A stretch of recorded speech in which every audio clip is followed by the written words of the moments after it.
नमस्कार, जय हिंद, वंदे मातरम। दोस्तों, आप सभी का स्वागत है मेरे channel trick with Pankaj sir में। आज की जो टॉपिक है, भारतीय मानक समय रेखा किन किन राज्यों से होकर गुजरती है। इसके लिए हम आपके लिए दो ट्रिक लेके आए हैं। देखिए, ये दो ट्रिक है।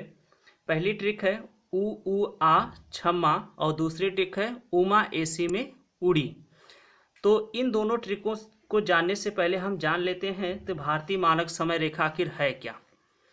देखिए, भारतीय मानक समय रेखा भारत के मध्य से होकर गुजरती है। और ये किन राज्यों से होकर गुजरती है? ये 5 राज्य भारत के हैं। ये भारत के जो 5 राज्य हैं वो हैं उत्तर प्रदेश, उड़ीसा, आंध्र प्रदेश, छत्तीसगढ़ और मध्य प्रदेश। तो आखिर भारतीय मानक समय रेखा होती क्या है, इससे जान लेते हैं। तो जैसे भारत का देशांतरी अक्षांश है 68 अंश पश्चिम से 97 अंश पूर्वी देशांतर। अगर हम 97 से 68 माइनस करते हैं तो हमारा आता है 29। ठीक है, तो लगभग दोनों के मध्य में जो रेखा खींची जाती है वही रेखा हमारी क्या कहलाती है? भारतीय मानक समय रेखा। इस रेखा का जो निर्धारण किया जाता है वो ग्रीनविच यानी GMT लंदन से निर्धारित किया जाता है। ये टाइम को निर्धारित करने वाली रेखा है।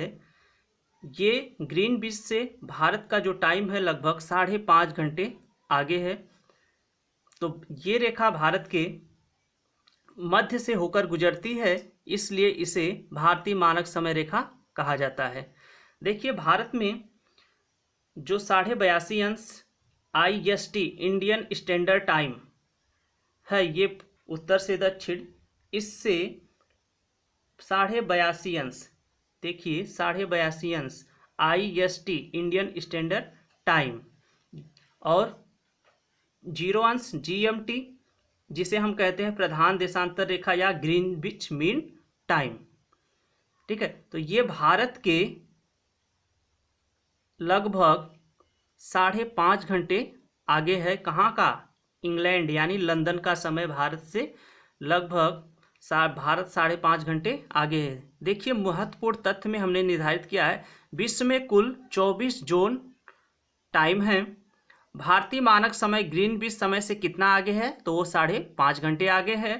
रूस में 11 समय जोन है। जिस तरह इंडिया में 82.5 अंश पूर्वी देशांतर एक टाइम जोन है, उसी तरह रूस सबसे अधिक क्षेत्रफल वाला देश है, इसलिए वहाँ पे कितने जोन है? 11 समय जोन है। क्योंकि रूस का क्षेत्रफल इतना बड़ा है कि उसके एक शीर्ष पर सूर्योदय होता है तो दूसरे शीर्ष पर सूर्यास्त होता है, इसलिए वहाँ पर 11 समय जोन है। आगे देखिए, ग्लोब पर देशांतर रेखाओं की कुल संख्या 360 है। एक देशांतर के अंतर का समय कितना होता है? जैसे 68 और 97 अंश, इनके मध्य में 29 आया है, तो एक देशांतर का अंतर या समय कितना होता है? 4 मिनट का। ठीक है, 180 देशांतर रेखा को क्या कहते हैं? Date line. भारत का मानक समय क्या है? देखिए, भारत का मानक समय अभी आप लोगों को हम बताएं। भारत का मानक समय 82.5 अंश पूर्वी देशांतर। देशांतर रेखाएं किसे प्रदर्शित करती हैं?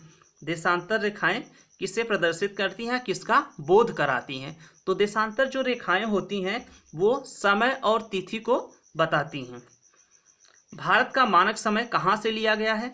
ये भारत का जो मानक समय है ये कहाँ से लिया गया है? तो भारत का मानक समय इलाहाबाद के नैनी से, जो वर्तमान नाम प्रयागराज से प्रसिद्ध है, ये इलाहाबाद के नैनी से लिया गया है। ये राज्य कहाँ पड़ता है?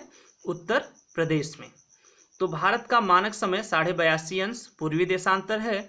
आइए देखते हैं इस पे जो 5 राज्य आते हैं उन्हें हम याद कैसे करेंगे। उसके लिए जो ट्रिक है, देखिए, पहली ट्रिक है ऊ आ छम्मा। तो ऊ से उत्तर प्रदेश, दूसरे ऊ से उड़ीसा, आ से आंध्र प्रदेश, छ से छत्तीसगढ़, म से मध्य प्रदेश। ये तो हमारी पहली ट्रिक थी। दूसरी ट्रिक देखिए, उमा एसी में उड़ी। देखिए, जिस पे हम अंडरलाइन किए हैं वो शब्द क्या है? वो सभी शब्द साइलेंट है, जिसका कोई अर्थ नहीं निकल रहा है। बाकी जितने शब्द हैं उसके अर्थ हैं। तो ऊ से उत्तर प्रदेश, मा से मध्य प्रदेश, ए से आंध्र प्रदेश, सी से छत्तीसगढ़, उड़ी से उड़ीसा। तो ये 2 ट्रिक थी भारतीय मानक समय रेखा को निर्धारित करने वाली, या जो गुजरने वाली रेखाएं हैं वो 5 ये राज्यों से होकर गुजरती हैं। तो ये सभी जो रेखाएं हैं ये उत्तर प्रदेश, मध्य प्रदेश और छत्तीसगढ़, उड़ीसा और आंध्र प्रदेश से होकर गुजरती हैं, जिन्हें हम किस नाम से जानते हैं? भारतीय मानक समय रेखा। और ये रेखा जो है वो कितने अंश पे है? तो 82.5 अंश पूर्वी देशांतर। तो हम